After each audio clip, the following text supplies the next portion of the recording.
Hi hello ನಮಸ್ಕಾರ. ಇವತ್ತಿನ ಒಂದು ವಿಡಿಯೋದಲ್ಲಿ ಒಂದು ಹೊಸ ರೀತಿಯಲ್ಲಿ ಉದ್ಯೋಗಾಕಾಂಕ್ಷಿಗಳಿಗೆ ನ್ಯೂಸನ್ನು ಇವತ್ತಿನ ಒಂದು ವಿಡಿಯೋದಿಂದ ಶುರು ಮಾಡ್ತಾ ಇದ್ದೀವಿ. ಈ ಒಂದು ವಿಡಿಯೋ ಕ್ಲಿಕ್ ಆದರೆ ಎವ್ರಿ ವೀಕ್ ಇದೇ ಒಂದು ರೀತಿಯಲ್ಲಿ ವಿಡಿಯೋನ ಕಂಟಿನ್ಯೂ ಮಾಡೋಣ ಅಂತ ಇದ್ದೀವಿ ಸ್ನೇಹಿತರೆ. ಹಾಗಾಗಿ ಇವತ್ತಿನ ಒಂದು ವಿಡಿಯೋ ನಿಮಗೆ ತುಂಬ ಹೆಲ್ಪ್ ಆಗಬಹುದು. ಮೊದಲನೇದಾಗಿ ಸುಮಾರು 2022ರಲ್ಲಿ ಕಾಲ್ಫಾರ್ಮ್ ಆಗಿದ್ದ ಒಂದು ಬೆಂಗಳೂರು ಸಿವಿಲ್ ಕೋರ್ಟ್ ಏನಿದೆ, ಆ ಒಂದು ಕೋರ್ಟ್ನ ಸ್ಮಾಲ್ ಕೇಸಸ್ ಡಿಪಾರ್ಟ್ಮೆಂಟ್ನಲ್ಲಿ P1 ಪೋಸ್ಟ್ ಕಾಲ್ಫಾರ್ಮ್ ಆಗಿತ್ತು ಸುಮಾರು 19/9/2022. ಈ ಒಂದು ಹುದ್ದೆಗಳಿಗೆ ಈಗ ಒಂದು ಇಂಟರ್ವ್ಯೂವನ್ನು ಕಾಲ್ಫಾರ್ಮ್ ಮಾಡಿದ್ದಾರೆ, ನೋಡ್ಬೋದು. ಈ ಒಂದು ಇಂಟರ್ವ್ಯೂ ಬಂದು 22ರಿಂದ 28ನೇ ತಾರೀಕಿನವರೆಗೆ ನಡೆಯಲಿದೆ. ಈ ಒಂದು ಹುದ್ದೆಗಳಿಗೆ ನೀವೇನಾದರೂ 2022ರಲ್ಲಿ ಅರ್ಜಿಯನ್ನು ಹಾಕಿದರೆ ನಿಮ್ಮ ಒಂದು ಹೆಸರು ಈ ಒಂದು ಲಿಸ್ಟಲ್ಲಿದೆ ಅಂತ ಬಂದು ಚೆಕ್ ಮಾಡ್ಬೋದು. ಈ ಒಂದು ವೆಬ್ಸೈಟ್ನ ಲಿಂಕ್ ಕೂಡ ಈ ಒಂದು ವಿಡಿಯೋದ ಡಿಸ್ಕ್ರಿಪ್ಷನಲ್ಲಿ ಇರುತ್ತೆ. ಹಾಗೆ ಮತ್ತೇನಾದರೂ ಡೌಟ್ ಇದ್ದರೆ ಕಮೆಂಟ್ ಮಾಡಿ, ಆ ಒಂದು ಕಮೆಂಟ್ನಲ್ಲಿ ಆನ್ಸರ್ ಮಾಡ್ತೀನಿ. ನೆಕ್ಸ್ಟ್ ಬಂದು KA ಅವರು ಏನೀಗ KSET ಎಕ್ಸಾಮನ್ನು ನಡೆಸ್ತಾರೆ, ಆ ಒಂದು ಎಕ್ಸಾಮ್ನ ಹಾಲ್ ಟಿಕೆಟನ್ನು ಬಿಟ್ಟಿದ್ದಾರೆ. ಈ ಒಂದು ಎಕ್ಸಾಮ್ ನಿಮಗೆ 24ನೇ ತಾರೀಕು ಇರುತ್ತೆ. ಯಾರೆಲ್ಲ ಈ ಒಂದು KSETಗೆ ಅರ್ಜಿಯನ್ನು ಸಲ್ಲಿಸಿದ್ದೀರಾ, ಈ ಒಂದು ಲಿಂಕನ್ನು ಉಪಯೋಗಿಸ್ಕೊಂಡು ನೀವು ಹಾಲ್ ಟಿಕೆಟನ್ನು ಡೌನ್ಲೋಡ್ ಮಾಡಿಕೊಂಡು 24ರಂದು ಯಾವೊಂದು ಸಿಟಿಯನ್ನು ನೀವು ಎಕ್ಸಾಮ್ಗೆ ಸೆಲೆಕ್ಟ್ ಮಾಡಿದ್ದೀರಾ ಆ ಒಂದು ಸಿಟಿಯಲ್ಲಿ ನಿಮ್ಮ ಒಂದು ಎಕ್ಸಾಮನ್ನು ಬರೆಯಬಹುದಾಗಿದೆ. ಇದೇ ತಿಂಗಳು 24/11/2024ರಂದು ಈ ಒಂದು ಎಕ್ಸಾಮ್ ಇರುತ್ತೆ. ಹಾಗೆ ನೆಕ್ಸ್ಟು KPTCLಯಿಂದ ಜೂನಿಯರ್ ಸ್ಟೇಷನ್ ಅಟೆಂಡರ್ ಮತ್ತು ಜೂನಿಯರ್ ಫೋರ್ಮ್ಯಾನ್ಗೆ ಅರ್ಜಿಯನ್ನು ಕಾಲ್ಫಾರ್ಮ್ ಮಾಡಿದರು. ಈ ಒಂದು ಅರ್ಜಿಗೆ ಇನ್ನು ಕೆಲವೇ ದಿನಗಳು ಮಾತ್ರ ಇರೋದು. ಈ ಒಂದು ಅರ್ಜಿಯನ್ನು ಸಲ್ಲಿಸಲು ಇನ್ನು ಕೇವಲ 4 ದಿನದಲ್ಲಿ ಲಾಸ್ಟ್ ಡೇಟ್ ಆಗುತ್ತೆ. ಯಾರೆಲ್ಲ ಈ ಒಂದು ಹುದ್ದೆಗಳಿಗೆ ಅರ್ಜಿಯನ್ನು ಇನ್ನೂ ಹಾಕಿಲ್ಲ ಅವರು ಬಂದು ಈ ಒಂದು ಹುದ್ದೆಗಳಿಗೆ ಅರ್ಜಿಯನ್ನು ಸಲ್ಲಿಸ್ಬೋದು. ಈ ಒಂದು ಅರ್ಜಿ ಸಲ್ಲಿಸಲು ಏನಾದರೂ ಮಾಹಿತಿ ಬೇಕಿದ್ದರೆ ಈ ಒಂದು ಇದೇನೊಂದು ಇಮೇಲ್ ಐ ಡಿಯನ್ನು ಕೊಟ್ಟಿರ್ತೀನಿ, ಈ ಒಂದು ಇಮೇಲ್ ಐ ಡಿಗೆ ನೀವು ಮೇಲ್ ಮಾಡ್ಬೋದು. ಹೆಚ್ಚಿನ ಮಾಹಿತಿಯನ್ನು ಈಸಿಯಾಗಿ ಪಡೆದುಕೊಳ್ಬೋದು. ಹಾಗೆ ಈ ಒಂದು ಜಾಬಿನ ಬಗ್ಗೆ ಹೆಚ್ಚಿನ ಮಾಹಿತಿ ಬೇಕಂದ್ರೂ ಕೂಡ ಕಮೆಂಟ್ ಮಾಡಿ. ಈಗಾಗಲೇ ಈ ಒಂದು ಜಾಬಿನ ಮಾಹಿತಿ ನಿಮಗೆ ತಲುಪಿರುತ್ತಂತ ಭಾವಿಸ್ತೀನಿ.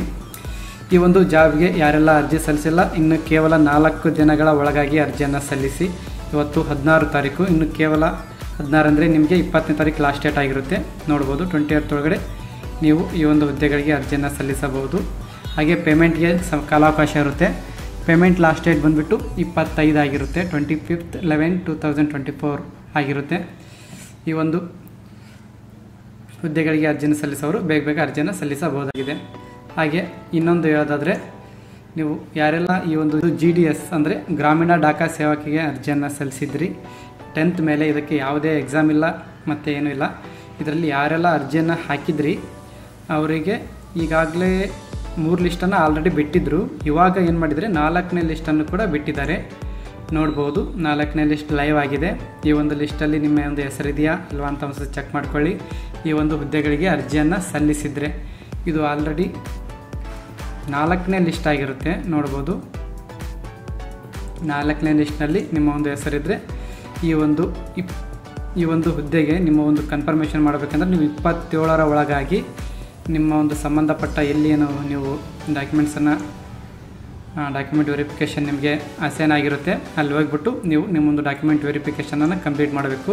ಇದೇ 27ನೇ ತಾರೀಕಿನ ಒಳಗಾಗಿ. ಓಕೆ, ನೆಕ್ಸ್ಟ್ ಈಗ ಇನ್ನೂ ಯಾರೆಲ್ಲ SSP ಸ್ಕಾಲರ್ಶಿಪ್ಗೆ ಅರ್ಜಿಯನ್ನು ಹಾಕಿಲ್ಲ ಅವರು ಅರ್ಜಿಯನ್ನು ಸಲ್ಲಿಸ್ಬೋದು. ಇದು ಒಂದು ಕೊನೆಯ ದಿನಾಂಕ 10/11 ಇತ್ತು. ಈ ಒಂದು ದಿನಾಂಕವನ್ನು 30/11ರವರೆಗೆ ಎಕ್ಸ್ಟೆಂಡ್ ಮಾಡಲಾಗಿದೆ.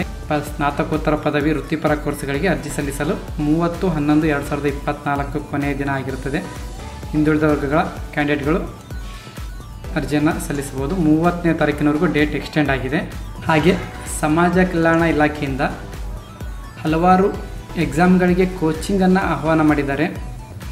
ಅದರ ಬಗ್ಗೆ ಒಂದು ಮಾಹಿತಿಯನ್ನು ಕೂಡ ನೋಡೋಣ. ಪೂರ್ವ ನೇಮಕಾತಿ ವಸತಿ ಸಹಿತ ಸಬ್ ಇನ್ಸ್ಪೆಕ್ಟರ್ಗೆ ತರಬೇತಿಯನ್ನು ಕೂಡ ಆಹ್ವಾನ ಮಾಡಿದ್ದಾರೆ. ಆನ್ಲೈನ್ ಮುಖಾಂತರ ಅರ್ಜಿಯನ್ನು ನೀವು ಸಲ್ಲಿಸಬೇಕಾಗಿರುತ್ತೆ. ಇದಕ್ಕೆ ಲಾಸ್ಟ್ ಡೇಟ್ ಕೂಡ ಇದೆ. ನೀವು 30/11/2024 ಸಂಜೆ 6 ಗಂಟೆ ಒಳಗೆ ಈ ಒಂದು ಸಬ್ ಇನ್ಸ್ಪೆಕ್ಟರ್ ಏನು ಎಕ್ಸಾಮ್ ಏನಿರುತ್ತೆ ಅದಕ್ಕೆ ತರಬೇತಿ ಇರುತ್ತಲ್ಲ, ಆ ಒಂದು ತರಬೇತಿಗೆ ವಸತಿ ಸಹಿತ ನೀವು ಈ ಒಂದು ತರಬೇತಿಯನ್ನು ಪಡೆಯಬಹುದಾಗಿದೆ. ಇದು ಪರಿಶಿಷ್ಟ ವರ್ಗಗಳೇನಿವೆ ಆ ಒಂದು ಅವರಿಗೆ ಮಾತ್ರ ಮೀಸಲಿರುತ್ತೆ. ಇದು ಈ ಒಂದು ಎಕ್ಸಾಮ್ ತರಬೇತಿಗೆ ನೀವೇನಾದರೂ ಅರ್ಜಿಯನ್ನು ಸಲ್ಲಿಸಬೇಕಂದ್ರೆ 30/11 ಒಳಗೆ ಅರ್ಜಿಯನ್ನು ಸಲ್ಲಿಸಿ. ಅದೇ ರೀತಿಯಲ್ಲಿ UPSC ಪ್ರಿಲಿಮ್ಸ್ ನೀವೇನಾದರೂ ಫ್ಯೂಚರಲ್ಲಿ ನೋಡ್ತಾ ಇದ್ದೀರಾ, ಡಿಗ್ರಿ ಕಂಪ್ಲೀಟ್ ಆಗಿದೆ ಅಂದರೂ ಕೂಡ ನೀವು ಈ ಒಂದು UPSC ಪ್ರಿಲಿಮ್ಸ್ ಉಚಿತ ತರಬೇತಿಗೂ ಕೂಡ ಅರ್ಜಿಯನ್ನು ಸಲ್ಲಿಸಬಹುದಾಗಿರುತ್ತೆ. ಇದು ಪರಿಶಿಷ್ಟ ಜಾತಿ ಮತ್ತು ಪರಿಶಿಷ್ಟ ಪಂಗಡದ ಅಭ್ಯರ್ಥಿಗಳಿಗೆ ಮಾತ್ರ ಲಭ್ಯವಿರುತ್ತೆ. ಈ ಒಂದು ತರಬೇತಿಗೂ ಕೂಡ ಅರ್ಜಿ ಸಲ್ಲಿಸಲು ಕೊನೆಯ ದಿನಾಂಕ 30/11/2024 ಆಗಿರುತ್ತೆ.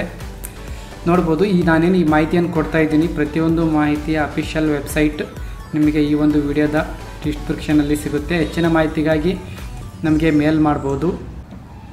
ಹಾಗೆ ಇನ್ನೊಂದು ACAD ಮೇನ್ಸ್ ತರಬೇತಿಗೂ ಕೂಡ ಅರ್ಜಿಯನ್ನು ಆಹ್ವಾನಿಸಲಾಗಿದೆ. ನೋಡ್ಬೋದು, ಸಹಾಯಕ ನಿಯಂತ್ರಕರು, ಕರ್ನಾಟಕ ರಾಜ್ಯ ಲೆಕ್ಕ ಪರಿಶೋಧನಾ ಮತ್ತು ಲೆಕ್ಕಪತ್ರ ಇಲಾಖೆ, ಈ ಒಂದು ಇಲಾಖೆಯಲ್ಲಿ ಮೇನ್ಸ್ ಪರೀಕ್ಷೆ ಏನಿರುತ್ತಲ್ಲ, ಈ ಒಂದು ಪರೀಕ್ಷೆಗೂ ಕೂಡ ಉಚಿತ ತರಬೇತಿಯನ್ನು ಕೊಡಲಾಗುತ್ತೆ.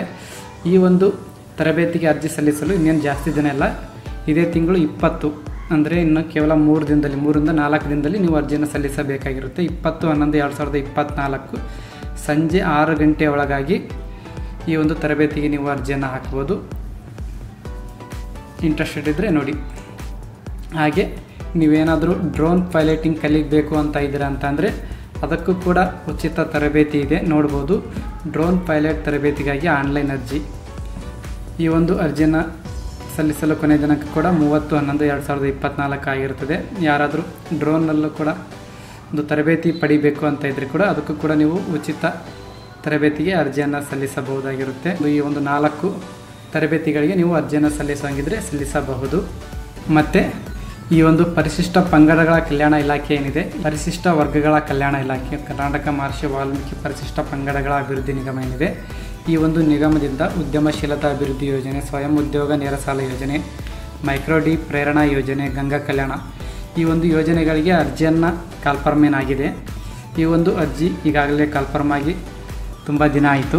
ಇದಕ್ಕೆ ಅರ್ಜಿ ಸಲ್ಲಿಸಲು ಕೊನೆಯ ದಿನ ಬಂದುಬಿಟ್ಟು ಇದೇ ಒಂದು ತಿಂಗಳು 23/11/2024 ಆಗಿರುತ್ತೆ. ಈ ಒಂದು ಏನು ಸಾಲ ಯೋಜನೆ ಮತ್ತು ಗಂಗಾ ಕಲ್ಯಾಣ ಯೋಜನೆಗಳಿಗೆ ನೀವೇನಾದರೂ ಅರ್ಜಿ ಹಾಕಿಲ್ಲ ಅಂದರೆ ಇದೇ ಒಂದು ತಿಂಗಳು 23ರ ಒಳಗಾಗಿ ನೀವು ಅರ್ಜಿಯನ್ನು ಸಲ್ಲಿಸಬಹುದಾಗಿರುತ್ತೆ.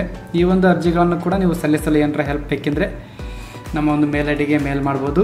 ಇವತ್ತಿನ ಒಂದು ವಿಡಿಯೋದಲ್ಲಿ ಇಷ್ಟೇ ಸ್ನೇಹಿತರೆ. ಇವತ್ತಿನ ಆಲ್ಮೋಸ್ಟ್ ಆಲ್ ಎಲ್ಲ ಮಾಹಿತಿಯನ್ನು ಸಣ್ಣ ಗ್ಯಾಪ್ನಲ್ಲಿ ಕವರ್ ಮಾಡೋ ಪ್ರಯತ್ನ ಮಾಡಿದ್ದೀನಿ. ಈ ಒಂದು ಏನು ಕೊಟ್ಟಿದ್ದೀನಿ, ಯಾವುದರ ಮಾಹಿತಿ ಬಗ್ಗೆ ನಿಮ್ಮಲ್ಲಿ ಏನಾದರೂ ಡೌಟ್ ಇದ್ದರೆ ಕಮೆಂಟ್ ಮಾಡಿ, ಹಾಗೆ ಮೇಲ್ ಕೂಡ ಮಾಡ್ಬೋದು. ಈ ಥರದ ನೆಕ್ಸ್ಟ್ ಏನಾದರೂ ಈ ವಿಡಿಯೋಸ್ ಹಿಂಗೆ ಕಂಟಿನ್ಯೂ ಆಗಬೇಕು, ಒಂದು ಸ್ವಲ್ಪ ಸಣ್ಣ ಗ್ಯಾಪ್ನಲ್ಲಿ ಎಲ್ಲ ಮಾಹಿತಿಯನ್ನು ನಾವು ಪಡೆಯಬೇಕು ಅಂತ ಏನಾದರೂ ಇದ್ದರೆ ದಯವಿಟ್ಟು ನಮ್ಮ ಚಾನಲ್ನ ಸಬ್ಸ್ಕ್ರೈಬ್ ಮಾಡಿ. ಹಾಗೆ ಈ ಒಂದು ಚಾನಲ್ನ ನಿಮ್ಮ ಸ್ನೇಹಿತರೊಂದಿಗೂ ಶೇರ್ ಮಾಡೋದನ್ನು ಮರಿಬೇಡಿ. ಈ ಒಂದು ವಿಡಿಯೋವನ್ನು ಕೊನೆಯವರೆಗೂ ನೋಡಿದ್ದಕ್ಕೆ ಧನ್ಯವಾದಗಳು.